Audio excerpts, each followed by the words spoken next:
Nalazimo se u opštini Palilula, mi smo želeli da obeležimo Međunarodni dan borbe protiv nasilja.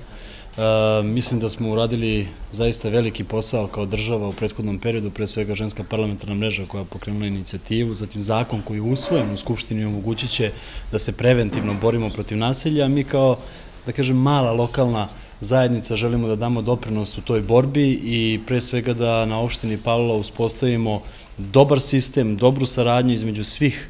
pre svega državnih institucija, opštine, policije, Centra za socijalni rad,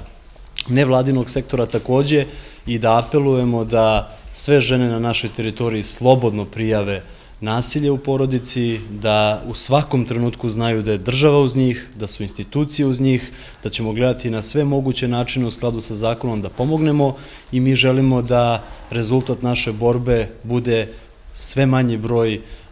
tih negativnih scena koje možemo videti u javnosti. Hvala naravno i svim medijima koji su podržali ovu akciju, koji su pokrenuli da sve ovo ide daleko brže